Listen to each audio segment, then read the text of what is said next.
Hi hello everyone. అందరికీ ముందుగా జన్మాష్టమి శుభాకాంక్షలండి. ఈరోజు శ్రీకృష్ణ జన్మాష్టమి సందర్భంగా శ్రీకృష్ణుల వారికి ఇష్టమైన ఎంతో ప్రీతికరమైన అటుకుల పాయసం చేస్తున్నాను. అది ఎలా అనేది నేను మీకు కూడా చూపిస్తాను. ముందుగా కొన్ని పాలను తీసుకుని కాచుకోవాలన్నమాట. హీట్ చేసి పక్కన పెట్టేసుకోవాలి. ఈలోపు మనం 1 కప్ ఆఫ్ అటుకులు తీసుకున్నాను. 1 కప్ ఆఫ్ అటుకులు తీసుకుని వాటిని కొంచెం వాటర్ వేసి వాష్ చేసేసి వెంటనే తీసేయాలన్నమాట. నానపెట్టకూడదు అస్సలు. స్ట్రెయిన్ చేసేయాలి వెంటనే వాటర్ని మొత్తం. అలా పిండేసి తీసేస్తే వచ్చేస్తుందన్నమాట. సో అట్లా అటుకులు మొత్తం తీసేసి ఒక బౌల్లోకి ట్రాన్స్ఫర్ చేసుకోవాలి. ఇప్పుడు ట్రాన్స్ఫర్ చేసుకున్నాక డ్రై ఫ్రూట్స్ తీసుకోవాలి. అండ్ అలానే మిడిల్లో ఒక చిన్న బిట్ చెప్తాను. మా చిన్ను బెల్లం కోరుతుందనమాట. అంటే ఏం లేదు, నేను చేస్తున్నానని చెప్పేసి మమ్మీ నీకు కూడా హెల్ప్ చేస్తా అని చెప్పేసి వచ్చి ఏం చేస్తావు అని చెప్పేసి అంటే నేను బెల్లం కోరుతా అని చెప్పేసి తీసుకుని చేస్తుందనమాట. అందుకని చెప్పేసి సరదాగా నేను ఫన్నీగా క్లిప్ రికార్డ్ చేశాను అంతే. సో ఏమనుకోవద్దు. అండ్ అలానే ఇప్పుడు మనం కొన్ని డ్రై ఫ్రూట్స్ తీసుకోవాలి. నా దగ్గర ఉన్న డ్రై ఫ్రూట్స్ తీసుకున్నాను. ఈ బాక్స్ వచ్చేసి నేను మీషోలో తీసుకున్నానమాట. అంటే డ్రై ఫ్రూట్స్ బాదం అది తొందరగా చాక్తో తెగదు కదా, అందుకని చెప్పేసి ఈ గ్రేటర్ ఒకసారి ఆన్లైన్లో చూసి ఆర్డర్ పెట్టాను. బట్ ఇప్పటివరకు నేను యూజ్ చేయలేదు. దాన్ని వచ్చాక ప్రోడక్ట్ ఇంకా అలా పక్కన పడిస్తాను, చూడలేదు. జస్ట్ ఇప్పుడే ఓపెన్ చేసి టెస్ట్ చేస్తున్నాను అనమాట ఫస్ట్ టైం. సో మీకు కూడా యూజ్ అవుతుంది అన్నట్టుగా నేను ఓపెన్ చేసి చూపిస్తున్నాను ఇప్పుడు. సో దానికి అలా 2 క్యాప్స్ ఇచ్చారనమాట. బ్లేడ్స్ ఇచ్చారు.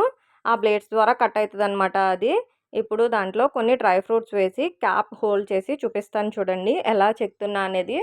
జస్ట్ మనం దాన్ని చిన్న చిన్న పీసెస్గా కట్ చేయక్కర్లేదు అనమాట. ఇది గార్నిష్ కోసమే, లాస్ట్లో గార్నిష్ కోసం అని చెప్పేసి నేను డెకరేట్ చేయడానికి అని చెప్పేసి ఇలా గ్రేట్ చేస్తున్నాను దీన్ని. సో నార్మల్గా అయితే కొన్ని బాదం, జీడిపప్పు అనేవి నేను డ్రై ఫ్రూట్స్ ఆల్రెడీ పక్కకు తీసి పెట్టాను, అవి ఫ్రై చేస్తాను. ఇవి లాస్ట్లో గార్నిష్ కోసం అని చెప్పేసి ఇట్లా చిన్న చిన్న పీసెస్గా దాంట్లో గ్రేట్ చేస్తున్నాను అనమాట. ప్రొడక్ట్ అయితే వెరీ యూస్ఫుల్ అనిపించింది. If anybody want comment for the link. ఇప్పుడు ఒక ప్యాన్ పెట్టుకుని దాంట్లో కొంచెం నెయ్యి వేసుకోవాలి. 2 స్పూన్స్ ఆఫ్ నెయ్యి వేసుకుని దాన్ని బాగా హీట్ చేసుకోవాలన్నమాట. అది బాగా హీట్ అయినాక మనం ముందుగానే తీసి పెట్టుకున్నటువంటి డ్రై ఫ్రూట్స్ని వేసుకుని ఫ్రై చేసుకోవాలి. ఫ్రై చేసుకుని పక్కకు తీసి పెట్టేసుకోవాలి. గార్నిష్ కోసం చేసిన డ్రై ఫ్రూట్స్ వేరు, ఇవి నేను నార్మల్గా ఫ్రై చేయడానికి అని చెప్పేసి సెపరేట్గా తీసుకున్నాం అనమాట. ఇప్పుడు బాగా ఫ్రై అయిన తర్వాత వాటిని ఒక ప్లేట్లోకి ట్రాన్స్ఫర్ చేసుకొని అదే ప్యాన్లో కొంచెం నెయ్యి ఉంటుంది కదా, ఆ నెయ్యిలోనే మనం ముందుగానే బెల్లం కోరి పెట్టుకున్నాం కదా. నాకు మా చిన్ను కోరింది చూసారు కదా మీరు కూడా. ఆ బెల్లం ఒక కప్ ఆఫ్ బెల్లం తీసుకుని దాన్ని ఆ నెయ్యిలో వేసేసుకోవాలన్నమాట. వేసుకుని 1 గ్లాస్ ఆఫ్ వాటర్ వేసుకుని పాకం అయ్యేలాగా, అంటే ఆ బెల్లం అంతా కరిగిపోయేంత వరకు కలపాలి.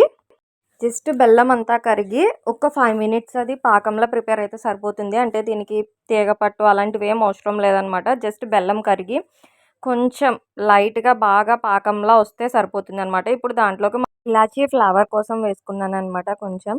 అది కూడా బాగా కలిపేసుకుని ఇప్పుడు మనం దాంట్లోకి అటుకులు ముందుగా మనం నానబెట్టి తీసేసాం కదా, అటుకుల్ని కూడా వేసేసుకుని బాగా కలుపుకోవాలన్నమాట. బెల్లానికి పాకంలోకి మొత్తం పట్టేలాగా అటుకుల్ని బాగా కలుపుకోవాలి. ఇప్పుడు ఆ అటుకుల్లోకి మనం ముందుగా కాచి చల్లారి పెట్టుకున్నటువంటి పాలు ఉన్నాయి కదా, ఆ పాలను కూడా వేసేసుకుని బాగా కలుపుకోవాలన్నమాట. పాలు మొత్తం అదంతా అటుకులకి కలిసేలాగా మొత్తం అంతా కూడా మనం బాగా కలుపుకోవాలి. కలుపుకుని దాంట్లోకే మనం ముందుగా ఫ్రై చేసి పెట్టుకున్నటువంటి డ్రై ఫ్రూట్స్ని కూడా వేసేసుకుని ఒక 5 మినిట్స్ అలా లో ఫ్లేమ్లోనే కుక్ చేస్తే అయిపోతుందన్నమాట. చూసారు కదా ఎంత ఈజీ అండ్ టేస్టీగా కూడా ఉంటుంది.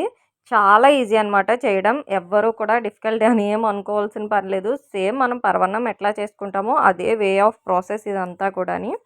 ఇదంటే శ్రీకృష్ణుల వారికి చాలా ఇష్టమట, అందుకని చెప్పేసి ఈరోజు చేశానన్నమాట నేను.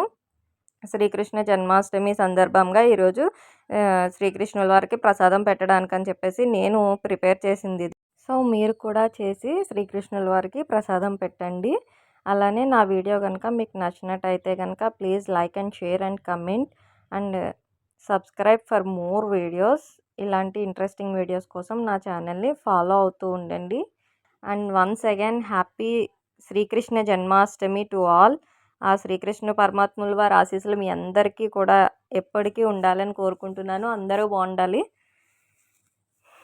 And thanks for watching. మా చిన్ను చూసేయండి, నా చిన్ని కృష్ణుడిని కూడాని ఎలా డెకరేట్ చేసుకున్నాను అనేదిని.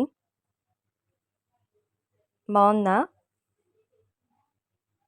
బాగుంటే కమెంట్ బాక్స్లో కమెంట్ చేయండి ప్లీజ్. Bye bye.